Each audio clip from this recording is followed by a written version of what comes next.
Oh, look at me. I'm perishing in this gateway. The blizzard roars a prayer for the dying, and I howl with it. I am finished, finished. That bastard in the dirty cap, the cook of the normal diet cafeteria for employees of the People's Central Economic Soviet, threw boiling water at me and scalded my left side. The scum. And he calls himself a proletarian. Lord, oh Lord, how it hurts. My side is cooked to the bone, and now I howl and howl. But what's the good of howling? What harm did I do him? Would the People's Economic Soviet get any poorer if I rooted in the garbage heap? The greedy brute. Take a look at that mug of his sometimes. It's wider than it's long. A crook with a brass jowl. Oh, people, people. It was at noontime that dirty cap gave me a taste of boiling water, and now it's getting dark. It must be about 4 in the afternoon, judging from the smell of onions from the Prechestinka firehouse. The firemen get kasha for supper, as you know, but kasha is the last thing I'd eat, like mushrooms. However, some mutts of my acquaintance from the Prechestinka have told me that at the bar restaurant on Neglini, people gobble a fancy dish, mushrooms en sauce piquante, at 3 rubles and 75 kopecks a portion. To each his own. To me, it is like licking galoshes. Oh, ooh. My side hurts dreadfully, and I can see my future quite clearly. Tomorrow I'll have sores. And I ask you, what am I going to cure them with? In summertime, you can run down to Sokolniki Park. There's a special kind of grass there, excellent grass. Besides, you can gorge yourself on free sausage ends. And there's the greasy paper left all over by the citizens. Lick it to your heart's content. And if it weren't for that nuisance who sings Celeste Aida in the field under the moon so that your heart sinks, it would be altogether perfect. But where can you go now? Were you kicked with a boot? You were.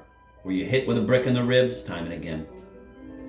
I've tasted everything, but I've made peace with my fate. And if I'm whining now, it's only because of the pain and the cold.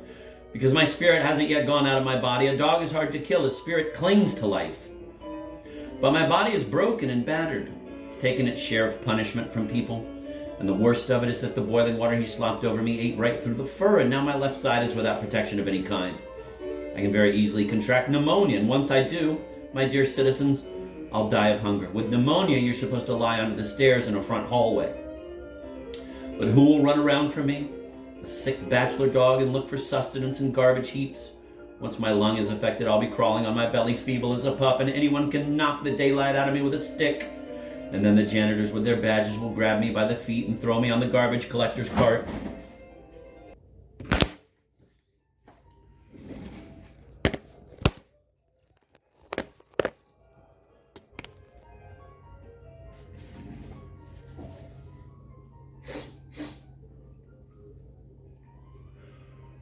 Of all the proletarians, janitors are the worst trash, human dregs, the lowest category. Cooks can be of all sorts. For example, the late Vlas from Prechestinka. How many lives he saved? Because the main thing is to get a bite to eat when you're sick. All the old dogs still talk of how Vlas would throw them a bone, and with a solid chunk of meat on it. May he be blessed for it in the heavenly kingdom. A real personality he was. The gentry's cook for the Count's Tolstoy. Not one of those nobodies from the Soviet of normal diet. The things they do in that normal diet, it's more than a dog's brain can comprehend. Those scoundrels make soup of stinking corned beef, and the poor wretches don't know what they're eating. They come running, gobbling it down, lapping it up. Take that little typist, 9th grade, getting 4.5 chervonsy. True enough, her lover will give her a pair of Persian cotton stockings once in a while, but what won't she have to put up with for that Persian cotton? You may be sure he will not take her in some ordinary way. No, he'll insist on French love. They're scum, those Frenchmen, between you and me. Although they know how to eat, and everything with red wine, yes. So she'll come running, this little typist, on 4.5 chervonsy. After all, you can't afford to eat at the bar restaurant. She doesn't even have enough for a movie. And a movie is the only solace in a woman's life. She shudders and makes faces, but she puts away the stinking soup. Just to think of it, a 2-course meal for 40 kopecks, and both courses together aren't worth 15 kopecks because the manager has pocketed the other 25. And is that the kind of nourishment she needs? The tip of her right lung isn't quite right, and she has female trouble from that French love of his. And they've deducted from her wages at work and fed her putrid meat at the cafeteria. But there she is, running toward the gateway in her lover's stockings. Her feet are cold, her stomach's cold, because her fur is like mine now. And her panties give no warmth, a bit of lacy fluff, for her lover's sake. Let her just try and put on flannel panties, and he'll yell, "But how inelegant you are! I'm fed up with my Matrina. I've had enough of flannel pants. It's my turn to have some fun in life. I'm chairman now, and whatever I filch, all of it goes for female flesh, for lobster tails. for Abrad de Urso wine, because I've been starved long enough in my youth. I've had it, and there's no life after death. I am sorry for her, so sorry, but I'm even sorrier for myself. I'm not saying this out of selfishness, but because our conditions really don't compare. At least she is warm at home, and I, where can I go? Ooh. Tack, tack, tack, Sharik, hey Sharik, why are you whimpering, poor beast? Who hurt you? Ah. The wind, that raging witch, rattled the gate and boxed the young lady on the ear with its broom. It blew up her skirt above her knees, bearing the cream-colored stockings and a narrow strip of the poorly laundered lace panties. It drowned out her words and swept across the dog. Good God, what weather! Oh, and my stomach hurts. It's that corned beef. When will it all end? Ducking her head, the young lady threw herself into attack, broke through the gates and out into the street. The blizzard began to spin and spin her around. Push her this way and that till she became a column of swirling snow and disappeared. And the dog remained in the gateway, suffering from his mutilated side. He pressed himself to the cold wall, gasped for air, and firmly decided that he would not go anywhere from there. He'd die right there in the gateway. Despair overwhelmed him. He felt so bitter and sore at heart, so lonely and terrified that tiny dog's tears like little bubbles exuded from his eyes and dried at once. Frozen tufts of fur hung from his mangled side, and among them the bare scalded spots showed ominously red. How senseless, stupid, and cruel cooks are. Sharik, she called him, little ball. What kind of a Sharik is he anyway? Sharik is somebody round, plump, silly, a son of aristocratic parents who gobbles oatmeal. And he is shaggy, lanky, tattered, skinny as a rail, a homeless mutt. But thanks for a kind word anyway. The door of the brightly lit store across the street swung open and a citizen came out of it. Yes, precisely a citizen, not a comrade. Or even, to be more exact, a gentleman. The closer he came, the clearer it was. A gentleman, do you think I judge by the coat? Nonsense. Many proletarians are also wearing coats nowadays. True, their collars aren't quite like this one, naturally, but from a distance it is easy to confuse them. No, it is the eyes I'm talking about. When you look at the eyes, you can't mistake a man from near or far. Well, the eyes are an important thing, like a barometer. You can see everything in them. The man whose soul is dry as dust, the man who'll never kick you in the ribs with the tip of his boot, and the man who is afraid of everything himself. It's the last kind, the lick-spittle, whom it is sometimes a pleasure to grab by the ankle. Afraid? Get it, then, if you're afraid. You must deserve it. Arr, arr. The gentleman confidently crossed the street, wrapped in a column of swirling snow, and stepped into the gateway. Oh, yes, you can tell everything about him. This one won't gobble moldy corned beef. And if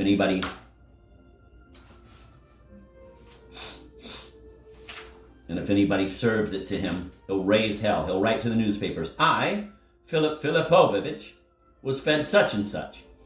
He's coming closer and closer. This one eats well and does not steal. He won't kick you, but he isn't afraid of anything himself. And he's not afraid because he is never hungry. He is a gentleman engaged in mental work with a sculptured, pointed goatee and a gray, fluffy, dashing mustache like those worn by the old French knights. But the smell he spreads through the snow is rotten, a hospital smell, and cigars.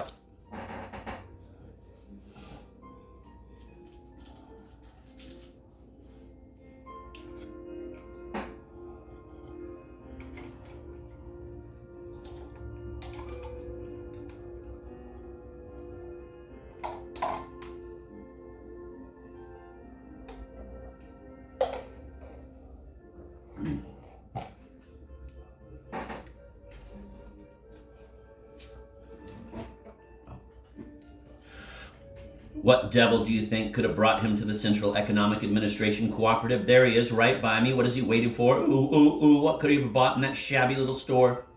Isn't Okutni Rayad enough for him? What's that? Sausage? Sir, if you could see what the sausage is made of, you'd never come near that store. Better give it to me. The dog gathered his last remnant of strength and crawled in a frenzy from under the gateway to the sidewalk. The blizzard clattered over his head like gunshots and swept up the huge letters on a canvas placard. Is rejuvenation possible?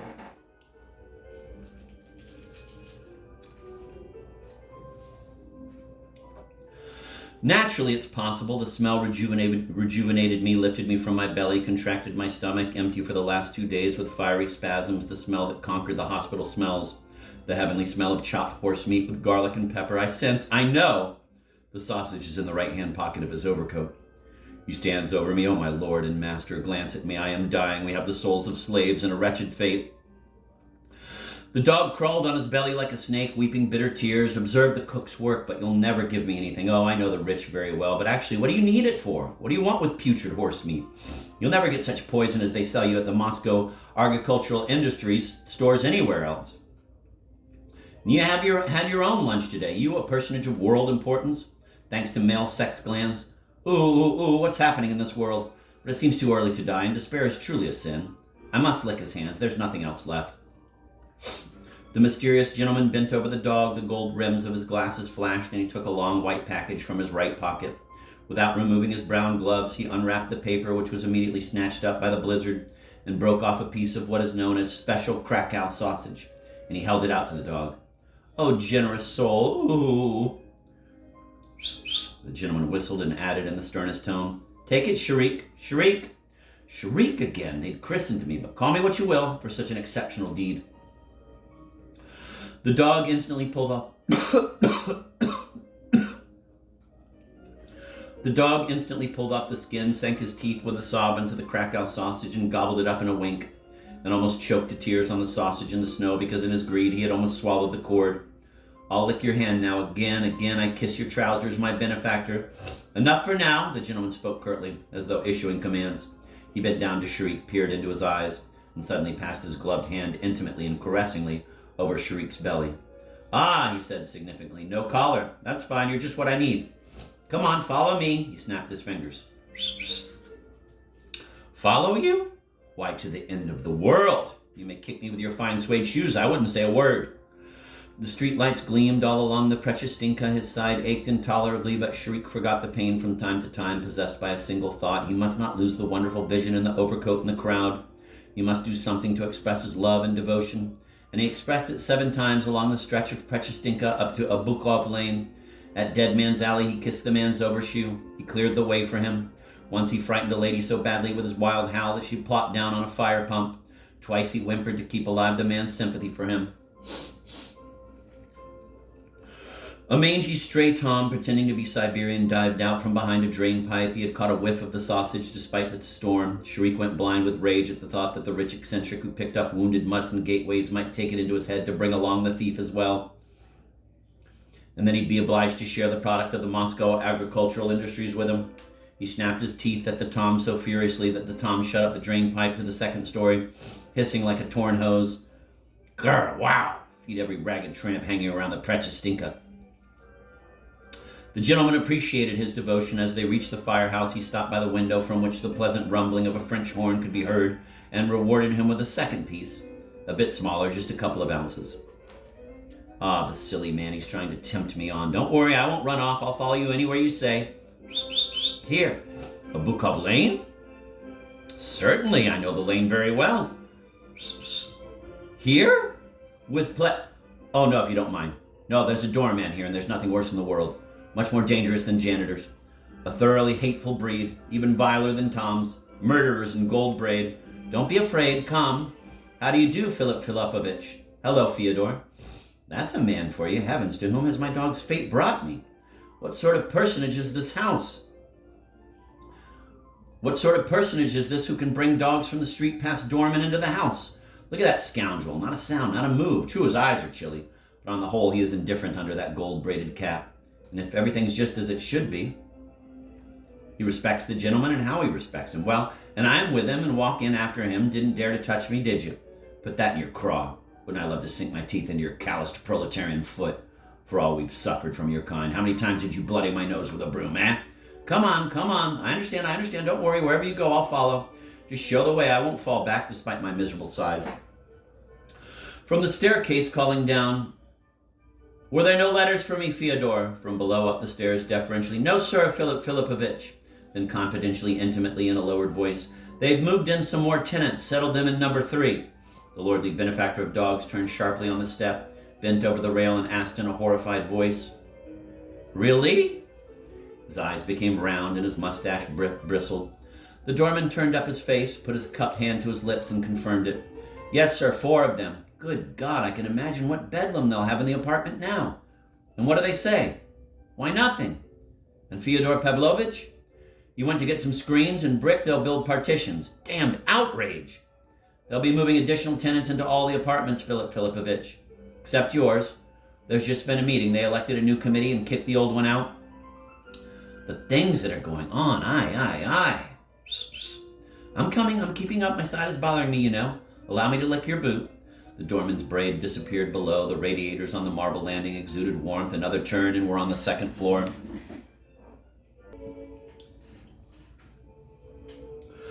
There is absolutely no necessity to learn how to read. Meat smells a mile off anyway. Nevertheless, if you live in Moscow and have a brain in your head, you'll pick up reading willy-nilly and without attending any courses.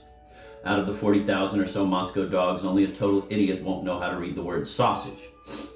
Shriek first began to learn by color. When he was only 4 months old, blue-green signs with the letters MSPO, indicating a meat store, appeared all over Moscow. I repeat, there was no need for any of them. You can smell meat anyway. But one day, Sharik made a mistake. Tempted by an acid blue sign, Sharik, whose sense of smell had been knocked out by the exhaust of a passing car, dashed into an electric supplies store instead of a butcher shop. The store was on Myasnitsky Street and was owned by the Polobizner Bros. The brothers gave the dog a taste of insulated wire, and that is even neater than a cabbie's whip. That famous moment may be regarded as the starting point of Shrik's education. Back on the sidewalk, he began to realize that blue didn't always mean meat. Howling with the fiery pain, his tail pressed down between his legs, he recalled that over all the butcher's shops, there was a red or golden wiggle. The first one on the left, that looked like a sled. After that, his learning proceeded by leaps and bounds. He learned the letter T from Fish Trust on the corner of Mokovaya, and then the letter S. It was handier for him to approach the store from the tail end of the word because of the militiamen who stood near the beginning of the fish.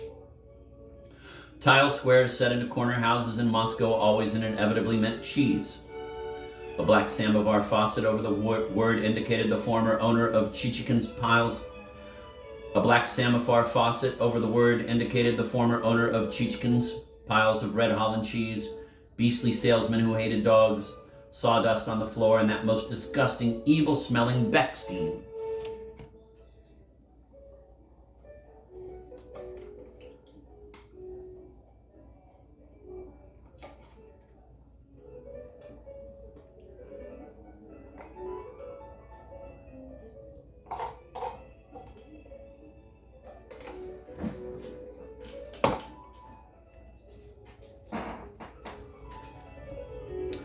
If somebody was playing an accordion, which was not much better than Celeste Aida, and there was a smell of Frankfurters, the first letters on the white signs very conveniently added up to the words no inda, which meant no indecent language and no tips.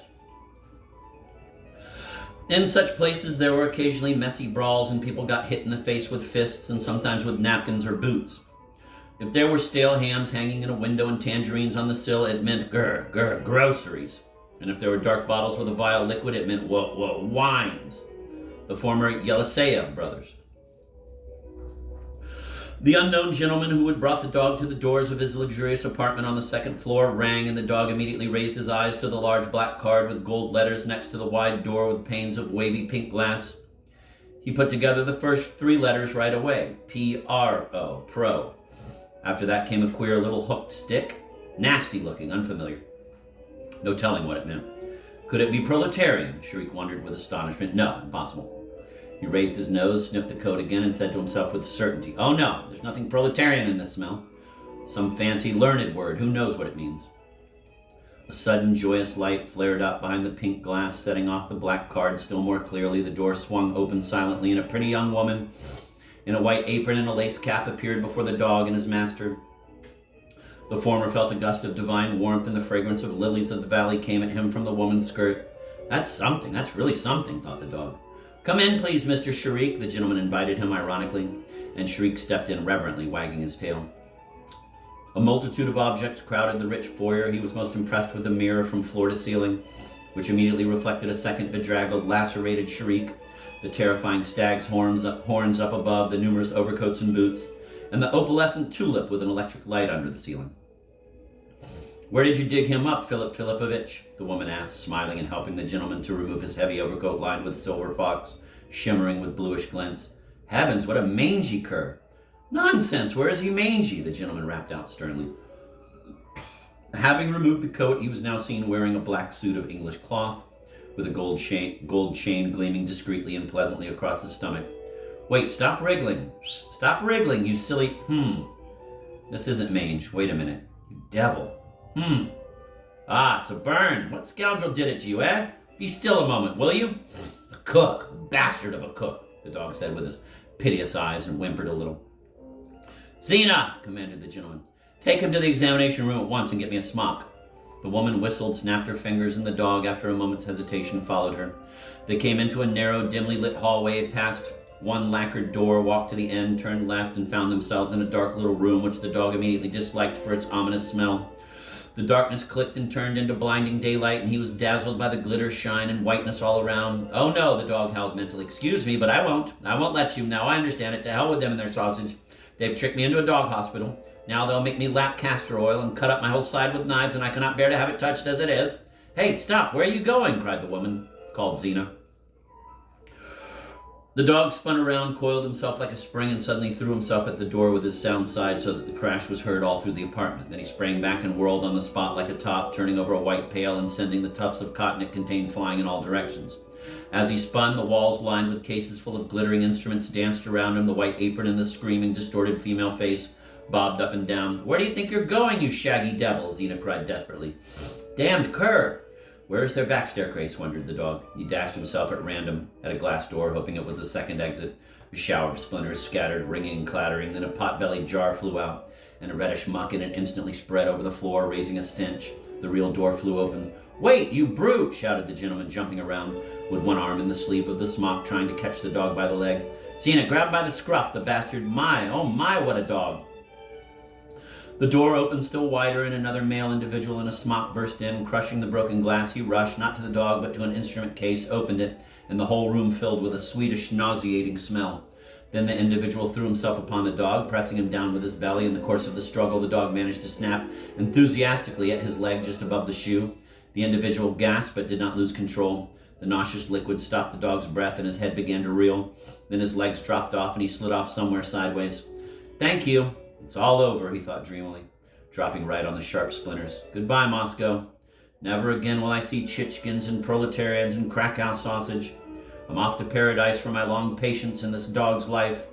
Brothers, murderers, why are you doing it to me? And he rolled over on his side and gave up the ghost.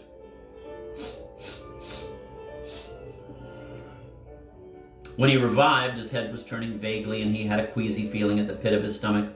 As for his side, it did not exist. His side was blissfully silent. The dog opened his languorous right eye and saw out of the corner of it that he was tightly bandaged across the sides and stomach. So they've had their will of me, the sons of bitches, after all, he thought mistily. It was a neat job, though, in all justice. From Seville into Granada on a quiet, dusky night, a voice sang over him absently, off-key. The dog, surprised, opened both his eyes wide and beheld a man's leg on a white stool 2 steps away from him. The trousers and underpants were turned up, and the bare yellow calf was smeared with dried blood and iodine. Saints in heaven, thought the dog, I must have bitten him. It's my work. I'm in for a whipping now. There are sounds of serenading and a clashing of bared swords. Why did you bite the doctor, you tramp, eh? Why did you break the glass, eh? Ooh, ooh, ooh, the dog whimpered pathetically. All right, you've come to. Just lie there quietly, dumbbell. How did you manage to get such a nervous dog to follow you? Asked a pleasant masculine voice, and the trouser leg was rolled down. There was the smell of tobacco, and the glass jars tinkled in one of the cases. By kindness, the only method possible in dealing with living creatures. By terror, you cannot get anywhere with an animal, no matter what its stage of development. I've always asserted this. I assert it today, and I shall go on asserting it. They are wrong thinking that terror will help them. No, it won't, whatever its color. White, red, or even brown. Terror completely paralyzes the nervous system. Zena! I bought this scoundrel some Krakow sausage, 1 ruble and 40 kopecks worth. Be good enough to feed him as soon as he stops feeling nauseous. The glass splinters crackled as they were swept away, and a woman's voice remarked coquettishly, Krakow sausage? Heavens, 20 kopecks worth of scraps from the butcher shop would have been good enough for him. I'd rather eat the Krakow sausage myself. Just try, I'll show you how to eat it. It's poison for the human stomach. Grown-up girl. She's ready to stuff herself with every kind of garbage like a baby. Don't you dare, I warn you, neither I nor Dr. Brahmenthal will bother with you when you come down with stomach cramps, and if anyone says you can be easily replaced, A soft, delicate tinkling scattered through the apartment, and voices were heard from the distant foyer. The telephone rang. Zena disappeared.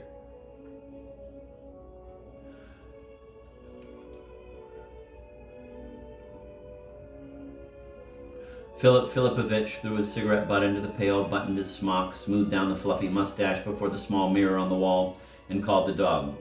All right, come on, we'll see our patients. The dog rose unsteadily, swayed and trembled, but quickly recovered and followed the flying coattails of Philip Filipovich. Once more the dog crossed the narrow hallway, but now it was lit by a bright rosette on the ceiling. And when the lacquered door opened, he entered the office with Philip Filipovich and was dazzled by its interior. To begin with, it blazed with lights burning under the molded ceiling, on the table, on the walls, lights flashing from the glass doors of the cabinets. The lights illuminated a multitude of objects, the most intriguing of which was the huge owl perched on a twig projecting from the wall. Lie down, ordered Philip Filipovich. The carved door across the room opened, and the man Sharik had nipped on the leg came in. In the bright light, he turned out to be young and extremely handsome. With a small, pointed beard, he handed Philip Filipovich a sheet of paper and said, "The same one." He disappeared, and Philip Filipovich spread the tails of his smock, sat down at a huge desk, and immediately became extraordinarily dignified and important.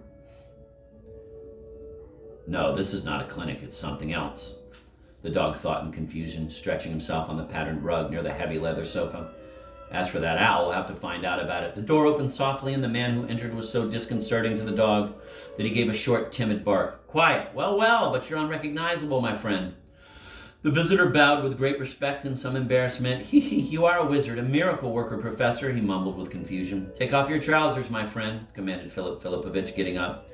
Jesus Christ, thought the dog, what a queer bird. The hair on the visitor's head was completely green, and at the nape it had a rusty tobacco brown tinge. His face was covered with wrinkles, but its color was baby pink. His left knee did not bend, and he had to drag his leg over the carpet, but his right foot jumped like a jumping jack's. In the lapel of his magnificent coat, a precious stone gleamed like an eye. The dog was so excited and curious that he forgot his nausea. Toi, he yipped tentatively. Quiet. How do you sleep, my dear? We are alone, Professor. It's indescribable, the visitor spoke with embarrassment. Parole d'honneur, I remember nothing like it for 25 years, the queer individual pulled at his trouser button. Will you believe me, Professor? Every night it's flocks of naked girls. I'm positively enchanted. You are a magician. Philip Filipovich grunted thoughtfully, peering into the guest's pupils.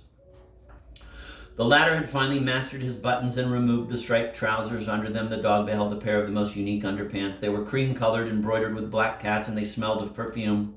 The cats proved too much, and the dog gave such a bark that the individual jumped. Aye, I'll thrash you. Don't be afraid. He doesn't bite. I don't bite? The dog thought with astonishment. A little envelope dropped out of the visitor's trouser pocket with a picture of a beauty with loose flowing hair. He jumped up, bent down, picked it up, and flushed darkly. Look out, though, Philip Filipovich warned, gloomily shaking a finger at him. After all, don't overdo it. I don't the visitor mumbled in confusion, continuing to undress. It was only as a sort of experiment, my dear Professor. And how did it go? Philip Filipovich asked sternly. The odd visitor only raised his hands in ecstasy. I swear nothing like it for 25 years, Professor. The last time was in 1899 in Paris on Rue de la Paix. And what made you turn green? The visitor's face clouded over. That damned liquid. You can't imagine, Professor, what those good-for-nothings stuck me with instead of dye. Just look at it, he muttered, searching for a mirror with his eyes. They ought to get their teeth bashed in, he added, suddenly furious. What am I to do now, Professor? He asked tearfully. Shave it off. Professor, the visitor exclaimed piteously. But it'll grow back gray again. Besides, I won't be able to show my face at the office. I haven't gone in for 3 days as it is. Oh, Professor, if you would only discover a method of rejuvenating the hair as well. Not all at once, my friend, not all at once, mumbled Philip Filipovich. He bent down and examined the patient's naked stomach with glittering eyes. Well, charming. Everything is in perfect order. To tell the truth, I really didn't expect such results. New blood, new songs. Get dressed, my friend. My love is the most beautiful of all, the patient sang out in a voice that quavered like a frying pan struck with a fork, and began to dress, his face beaming. Then, bobbing up and down and spreading the odor of perfume, he counted out a bundle of large bills, handed them to Philip Filipovich, and tenderly pressed both his hands. You need not report for 2 weeks, said Philip Filipovich. But I must repeat, be careful. Professor, the man's voice exclaimed ecstatically from behind the door, you may be quite sure, and he vanished with a sugary giggle. The tinkling of the bell spread throughout the apartment. The lacquered door opened. The bitten one entered and gave Philip Filipovich another sheet of paper, saying the age is entered incorrectly. Must be 50 or 55. The heart tone is somewhat flat. He disappeared, to be replaced by a rustling lady in a hat set at a jaunty angle and with a gleaming necklace on her flabby, wrinkled neck. She had peculiar dark bags under her eyes, and her cheeks were as red as a doll's. She was very nervous. "My dear lady, how old are you?" Philip Filipovich asked very sternly. The lady became frightened and even turned pale under the coat of rouge. Professor, I swear if you only knew my tragedy." "How old are you, madam?" Philip Filipovich repeated, still more sternly. "Honestly, well, 45. "Madam!" roared Philip Filipovich. "People are waiting to see me. Don't waste my time, please. You're not the only one." The lady's breast heaved stormily. "I'll tell it to you alone as a luminary of science, but I swear it is so dreadful." "How old are you?" Philip Filipovich squealed in fury, and his eyeglasses glinted. 51, the lady answered, shrinking with fear. "Take off your pants, madam," Philip Filipovich said with relief, and pointed to a high white platform in the corner. "I swear, Professor," the lady mumbled, undoing some snaps on her belt with trembling fingers, "that, Maurice, I tell this to you as a confessional." "From Seville into Granada," Philip Filipovich sang absently, and pressed the pedal of the marble washstand. The water rushed out.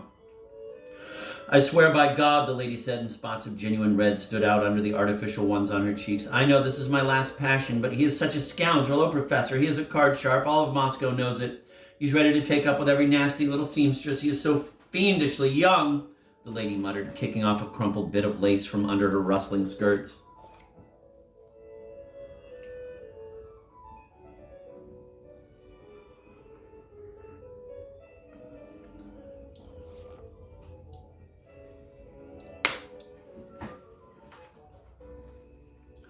The dog was utterly bewildered, and everything turned upside down in his head. "The devil with you," he thought dimly, putting his head down on his paws and dozing off with shame.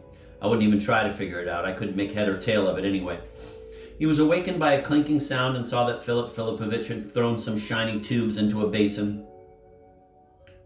The spotty lady, her hands pressed to her chest, was looking at Philip Filipovich with anxious hope. The latter frowned importantly, then sat down at his desk and wrote something.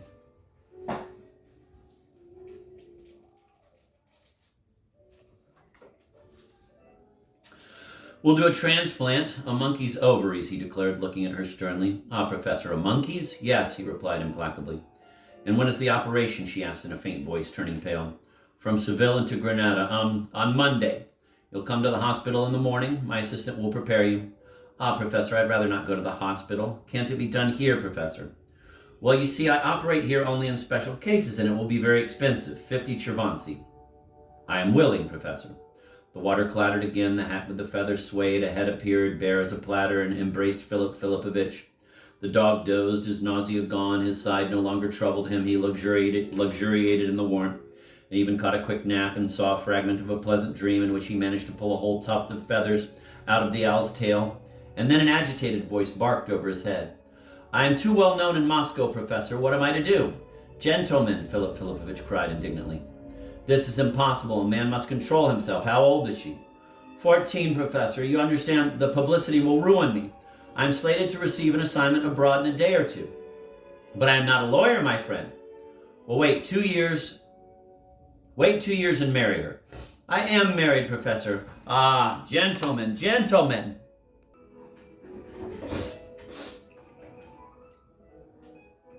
The doors opened and closed, faces succeeded one another, the instruments in the case clattered, and Philip Filipovich worked without a moment's respite. What an obscene place, the dog thought, but how pleasant. What the devil did he need me for? Will he really let me stay here? Such an eccentric. Why, he need only blink an eye and he could have had the finest dog in town. But maybe I am handsome? I guess I'm lucky. But that owl is trash, insolent trash. The dog came to completely only late in the evening when the bell ceased ringing, and precisely at that moment when the door opened and let in a special group of visitors. There were 4 of them at once, all of them young men and all very modestly dressed. What do they want? The dog thought with astonishment. Philip Filipovich met his guests with even less cordiality. He stood near his desk and stared at them as a general would at the enemy. The nostrils of his hawk-like nose flared out. The visitors shifted their feet on the rug.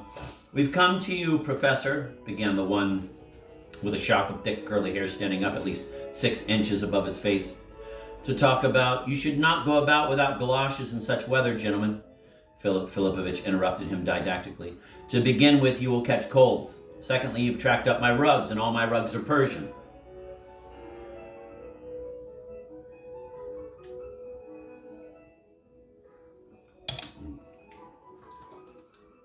The fellow with the shock of hair fell silent, and all four stared at Philip Filipovich with astonishment. The silence lasted several seconds, broken only by the tapping of Philip Filipovich's fingers on the painted wooden platter on his desk. To begin with, the youngest of the four, with a peach-like face, brought out finally, "We are not gentlemen." And secondly, Philip Filipovich interrupted him, "Are you a man or a woman?"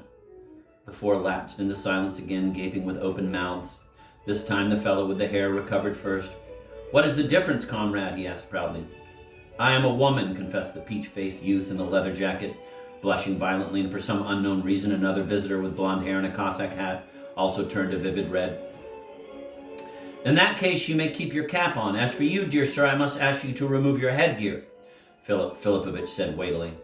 "I'm no dear sir to you," the blonde man answered sharply, removing his hat. "We have come to you," the dark one with the shock of hair began once more. "First of all, who's we?" "We are the new house management committee," the dark one said with controlled rage. "I am Shvander. She is Vyazemskaya. He is Comrade Pastrukin. And this is Sheriff Kian. And so we... Are you the people they've moved into Fyodor Pavlovich Sablin's apartment?" "We are," confirmed Shvander. "Good God! The Bulgakov house is finished!" Philip Filipovich exclaimed in despair, clapping his hands together. "Are you joking, Professor?" "Joking? I am in total despair," Philip Filipovich cried. "What's going to happen to the steam heat now?" "You're mocking us, Professor Probachinsky." "What business brought you to me? Make it short. I'm just going to dinner." "We are the house management," Shvander spoke with hatred. "We've come to you after a general meeting of the tenants of this house, which went into the question of consolidating the tenancy of the apartments." "Who went into whom?" Philip Filipovich shouted. "Be kind enough to express yourself more clearly." "The question of consolidation." "That will do. I understand. Are you aware of the resolution of August 12th, which exempted my apartment from any of your consolidations or tenant transfers?" "We are," answered Shvander, "but the general meeting reviewed your case and came to the conclusion that generally, on the whole, you occupy excessive space. Altogether excessive. You live alone in 7 rooms. "I live and work in 7 rooms, replied Philip Filipovich. "And I would like to have an 8th one. I need it most urgently for a library." The four were stunned. "An 8th one? Oh ho," said the blonde man, who had been ordered to remove his headgear. "Really, that's a good one." "It's indescribable," cried the youth, who had turned out to be a woman. "I have a waiting room, which please note is also a library, a dining room, and my office. That makes 3. The examination room makes 4, the operating room 5, my bedroom 6, and my servant's room 7. And I haven't enough space. However, all this is beside the point. My apartment is exempt, and that's the end of it. May I go to dinner now?" "Excuse me," said the 4th visitor, who looked like a firm, strong beetle. "Excuse me," Shvander interrupted him. "This is precisely what we have come to talk to you about, the dining room and the examination room. The general meeting asks you voluntarily and by way of labor discipline to give up your dining room. Nobody has a dining room in Moscow." "Not even Isadora Duncan," the woman cried in a ringing voice. Something happened to Philip Filipovich, as a result of which his delicate face turned purple, and he did not utter a sound, waiting to see what happened next. "And the examination room, too," continued Shvander. "The examination room can perfectly well be combined with the office." "Uh-huh," said Philip Filipovich in a strange voice. "And where am I to take my meals?" "In the bedroom," the 4 answered in chorus. The purple of Philip Filipovich's face assumed a grayish tinge. "Eat in the bedroom," he said in a slightly choked voice. "Read in the examination room, dress in the waiting room, operate in the maid's room, and examine patients in the dining room. It is very possible that Isadora Duncan does just this. Perhaps she dines in her office and dissects rabbits in the bathroom. Perhaps. But I am not Isadora Duncan," he barked out suddenly, and the purple of his face turned yellow. "I shall dine in the dining room and operate in the surgery. You may report this to the general meeting, and now I beg you to return to your respective business and allow me to take my meal where all normal people take theirs, that is in the dining room, and not in the foyer or the nursery." In that case, Professor, in view of your obstinate opposition, said the excited Shavander, we shall lodge a complaint against you with the higher authorities. Ah, said Philip Filipovich. So? And his voice assumed a suspiciously polite tone. I will ask you to wait just a moment. That's a man for you, the dog thought with admiration, just like me. Oh, but he'll nip them in a second. Oh, but he'll nip them. I don't know yet how he'll do it, but he'll do a good job of it. Get him, that leggy one. He ought to be grabbed just above the boot, right at that tendon behind the knee. Arrgh! Philip Filipovich banged the receiver as he lifted it from the telephone and said into it, Please. Yes. Thank you. Ask Peter Alexandrovich to the telephone, please. Professor Preobrazhensky. Peter Alexandrovich, I'm glad I found you in. Thank you, quite well. Peter Alexandrovich, your operation is canceled. And all the other operations as well. This is why I am discontinuing my work in Moscow and in Russia generally. 4 individuals have just come in, one of them a woman dressed as a man, and 2 armed with revolvers, and they're trying to intimidate me in my home in order to take it from me. But Professor, Shvander began, changing in the face. Sorry, I cannot repeat everything they said. I am not a fancier of nonsense. Suffice it to say that they suggested that I give up my examination room. In other words, they make it necessary for me to operate on you in the place where I usually dissect rabbits. I not only cannot, but have no right to work under such conditions. Therefore, I am discontinuing my activities, closing my apartment, and leaving for Sochi. I can turn the keys over to Shvander. Let him operate. The 4 stood petrified. The snow was melting on their boots. What can I do? I find it very unpleasant myself. What? Oh no, Peter Alexandrovich. Oh no, I refuse to go on anymore. I'm at the end of my patience. This is the 2nd time since August. What? If you wish. Very well. But on one condition. I don't care who, when, or what, but it must be an order that will make sure that neither Shvander nor anyone else will be allowed even to approach the door of my apartment. A final and definitive order. An absolute one. A real one. Ironclad. So that my name is never mentioned again. Finished. I'm dead to them. Yes. Yes. Please. Who will? Ah. That's something else. Aha. Good. I'll give him the receiver now. Be so kind, Philip Filipovich spoke in a serpentine voice to Shavander. He'll speak to you now. But please, Professor, said Shvander, flushing and turning pale, you have misrepresented our words. I'll thank you not to use such expressions. Shvander, completely abashed, took the receiver and said, I'm listening? Yes. Chairman of the House Committee. But we acted according to rules. The professor lives under totally extraordinary conditions as it is. We know about his work. We wanted to leave him 5 whole rooms. Oh, very well. If that's the case, very well. Beat red, he hung up the receiver and turned around. That fixed him. What a fellow, the dog thought enthusiastically. You must know some magic word. Now you can thrash me all you want. I'll not leave you anyway. The other 3 gaped with open mouths at the humiliated Shvander. It's disgraceful, he mumbled tentatively. If we had a discussion now, the woman began, flushing excitedly, I would prove to Peter Alexandrovich. Excuse me, you don't intend to open this discussion right now? Philip Filipovich inquired civilly. The woman's eyes flared. I understand your irony, Professor. We shall leave at once. However, as director of the cultural department of the house, directress, Philip Filipovich corrected her. I want to ask you, and she pulled several magazines vividly colored and wet from the snow from the bosom of her coat, to buy several magazines for the benefit of German children, 50 kopecks apiece. I will not, Philip Filipovich answered briefly, glancing at the magazines out of the corner of his eye. The 4 faces expressed utter astonishment, and the woman's face turned a cranberry tinge. But why do you refuse? I don't want to. Don't you sympathize with the German children? I do. You stint the money? No. Then why? I don't want to. They were silent. You know, Professor, the girl began with a deep sigh, if you were not a world celebrity and if you weren't protected in the most outrageous manner, the fair-haired man tugged at the edge of her jacket, but she brushed him off. By persons whose authority I am sure we shall yet look into, you ought to be arrested. And what for? Philip Filipovich inquired with curiosity. You are a hater of the proletariat, the woman declared proudly. You are right, I do not like the proletariat, Philip Filipovich agreed sadly and pressed a button. The bell rang somewhere within, and the door into the corridor swung open. Zina, called out Philip Filipovich. You may serve dinner. Will you allow me, gentlemen?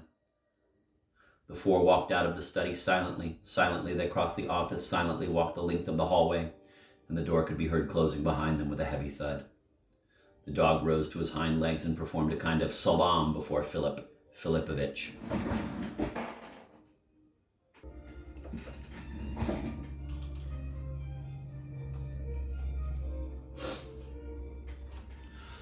Thin slices of salmon and pickled eel were piled on plates adorned with paradisiac flowers and wide black borders. A piece of fine, moist Swiss cheese lay on a heavy board, and near it stood a silver bucket with caviar, set in a bowl of snow. Among the plates stood several slender liqueur glasses and 3 crystal carafes with liqueurs of different colors. All these objects were arranged on a small marble table, cozily set against a huge sideboard of carved oak, filled with glass and silver, which threw off sheaves of light. In the center of the room, a table heavy as a sepulchre was covered with a white cloth, and on it were 2 settings with napkins rolled like papal tiaras and 3 dark bottles.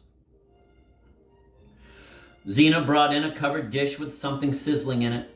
The smell from the dish immediately made the dog's mouth fill with thin saliva. The gardens of Semiramis, he thought, and his tail began to hammer on the parquet like a stick. Bring them here, Philip Filipovich commanded fiercely. Dr. Bormenthal, I implore you. Forget the caviar, and if you'll listen to good advice, you'll pour us some ordinary Russian vodka instead of English whiskey. The stunningly handsome bitten one, he was no longer wearing a smock but an elegant black suit, shrugged his wide shoulders and poured the transparent liquid with a courteous smile. Newly blessed? He inquired. Heaven forbid, my friend, responded the host.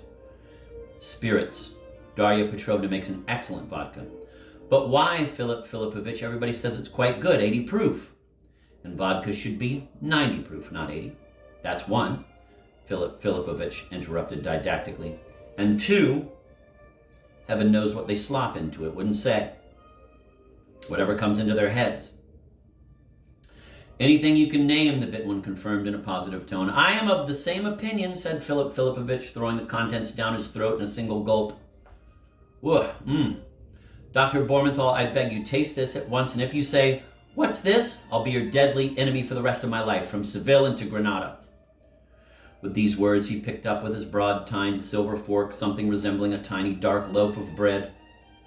The bitten one followed his example. Philip Filipovich's eyes lit up.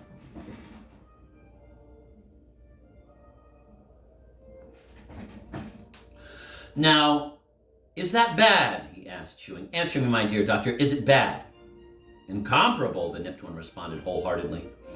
Indeed, it is. Mark you, Ivan Arnoldovich. It's only the few remaining landowners whom the Bolsheviks hadn't got around to slaughtering who dine on cold cuts and soup. No self-respecting man will operate with anything but hot dishes. And among Moscow's hot specialties, this is the best. The Slaviansky market was famous for it once upon a time. Here, catch. Feeding the dog in the dining room, a female voice protested. You'll never drag him out of here with a rope after that. That's all right. The poor fellow's starved, said Philip Filipovich, offering the dog a tidbit at the end of his fork. The latter snatched it off with the dexterity of a juggler, and the fork was flung, clattering, into the wash basin. After that, the smell of lobster rose from the steaming plates. The dog sat in the shade of the tablecloth with the air of a sentry near a powder depot, and Philip Filipovich, the tail of a crisp napkin stuffed into his collar, preached, eating, Ivan Arnoldovich, is a cunning art. You have to know how to eat, and imagine most people haven't the slightest notion of it. It's not only a matter of knowing what to eat, but also when and how. Philip Filipovich wagged his spoon significantly. And also what to talk about while you are at it. Yes, if you care about your digestion, my good advice is do not talk about Bolshevism or medicine at dinner. And Heaven preserve, don't read any Soviet newspapers before dinner. But there are no others. That's just it, don't read any. You know, I carried out 30 tests at my hospital, and what do you think? Patients who read no newspapers feel excellent. But those whom I deliberately compelled to read Pravda lost weight. The nipped one responded with interest, turning pink from the soup and the wine. But that isn't all. They had lowered knee tap reflex, rotten appetite, a depressed state of mind. The devil, you don't say. Oh yes, but what am I doing? I've started on medicine myself. Philip Filipovich leaned back and rang, and Zina appeared from behind the cherry red hanging. The dog was given a pale, thick slice of sturgeon, which he did not like, and directly after that a slice of bloody roast beef. Gulping it down, the dog suddenly felt that he must sleep and that he could not bear the sight of any more food. What a strange sensation, he thought, closing his heavy eyelids. I couldn't look at food now. And smoking after dinner is just stupid. The dining room was filled with unpleasant blue smoke. The dog dozed with his head on his front paws. St. Julian is a decent wine, he heard through his sleep. But where can you get it nowadays? The sound of choral singing came from somewhere above, muffled, muted by ceilings and rugs. Philip Filipovich rang and Zina came in. Zanusha, what does this mean? They're having another general meeting, Philip Filipovich answered Zina. Again! Philip Filipovich exclaimed hopelessly. Well, it's begun. It's the end of the Bulgakov house. I'll have to go. But where, I ask you? From now on, the course is clear. First, there will be singing every evening, then the pipes in the toilets will freeze, then the boiler will crack, no more steam, heat, and so on. Bulgakov is finished. Philip Filipovich is fretting, Zina observed, smiling as she carried out a pile of dishes. But how can you help it? Wailed Philip Filipovich. What a house this was, if you only knew. What a house. You take too dark a view of things, Philip Filipovich, said the handsome bitten one. They have changed quite a lot lately. My dear friend, you know me, don't you? I am a man of facts, a man of observation. I am an enemy of unfounded hypotheses. And this is well known not only in Russia, but also in Europe. If I say something, you may be sure it is based on certain facts from which I have drawn conclusions. And here are the facts for you. The coat rack and the stand for galoshes in our house. That's interesting. Such rot, galoshes. Galoshes aren't the main thing, thought the dog. But he's an outstanding personage, no question of that. There you are, the stand for galoshes. I have lived in this house since 1903. And throughout all these years until March 1979, there was not a single instance, and I underline this with red pencil, not a single instance of even one pair of galoshes missing from our front hall, with the door always unlocked. And remember, there are 12 apartments here, and I have patience. Well, one fine day in March of 1917, all the galoshes disappeared, including 2 pair of mine. Also, 3 canes, a coat, and the porter's samovar. And from that day on, the stand for galoshes ceased to exist. My dear friend, I won't even mention the steam heat. I won't. Let's forget it. When there's a social revolution, there's no need for steam heat. But I ask you why.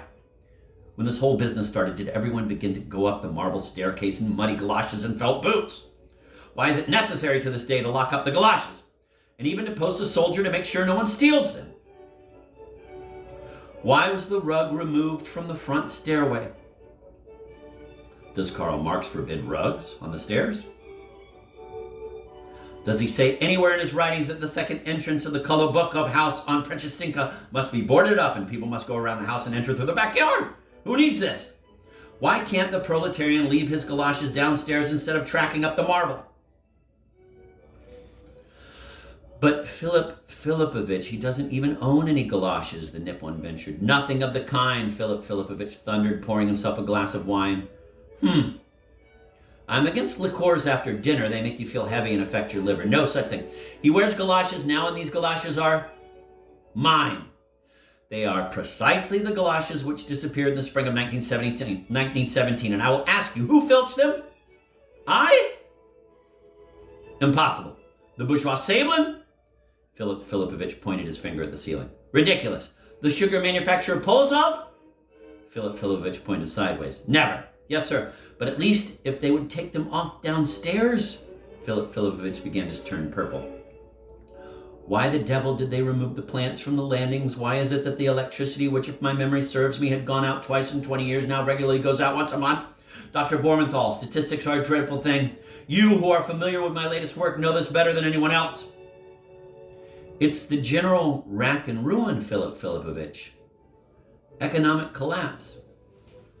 No, Philip Filipovich argued with utmost assurance. No, you ought to be the first, Ivan Arnaldovich, to refrain from using these terms. They are a mirage, a puff of smoke, a fiction. Philip Filipovich spread out his short fingers, and two shadows like turtles stirred on the tablecloth. What is this general ruin of yours? An old crony with a crutch? A witch who has knocked out all the windows and extinguished all the lights? Why, there's no such thing. It doesn't exist. What do you mean by these words? Philip Filipovich addressed himself furiously to the hapless cardboard duck which hung upside down next to the sideboard, and answered for himself. It's this. If I begin to sing in chorus in my apartment every evening instead of operating, it will lead to ruin. If, coming into the bathroom, I will, forgive the expression, begin to urinate past the toilet bowl, and if Zina and Darya Petrovna do the same, I'll have ruin in my bathroom. Hence, the rack and ruin are not in the bathrooms, but in the heads. And consequently, when these clowns begin to shout, "Fight economic ruin," I must laugh. Philip Filipovich's face was so twisted with rage that the bitten one's mouth dropped open. I swear to you, it's funny. It means that every one of them should whip himself on the head, and when he knocks all the hallucinations out of it and begins to clean up the barns, which is his job in the first place, the general ruin will disappear of itself. It is impossible to serve two gods. It is impossible at one and the same time to sweep the streetcar tracks and settle the fate of Spanish beggars. No one can succeed in this, Doctor, and least of all people who, being generally behind Europeans by some 200 years, still aren't too sure of how to button their own pants.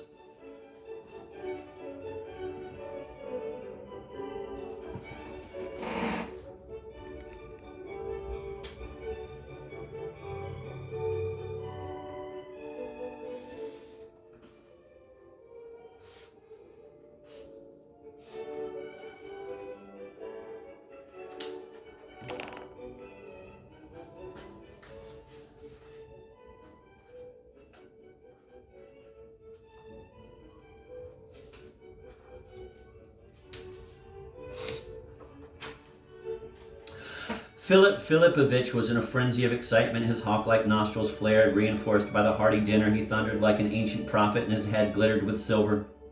His words fell upon the sleepy dog like a dull subterranean hum. The owl with stupid yellow eyes leaped out at him in his dream.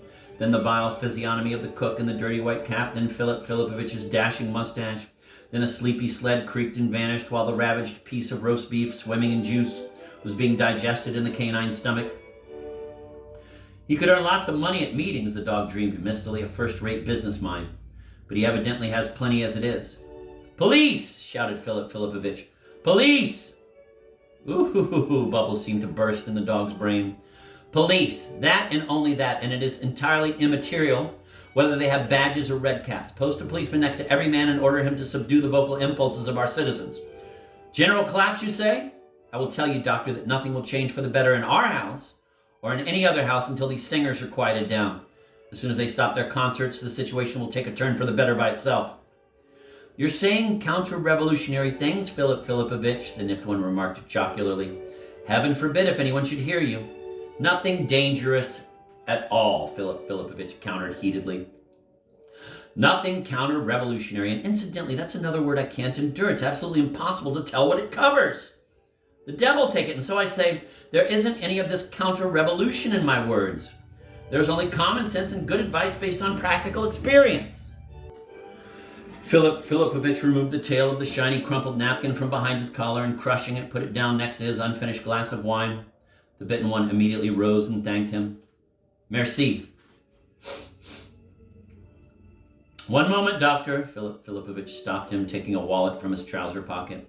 He squinted, counted off some white notes, and held them out to the bitten one with the words, Today, Ivan Arnaldovich, you get 40 rubles, please.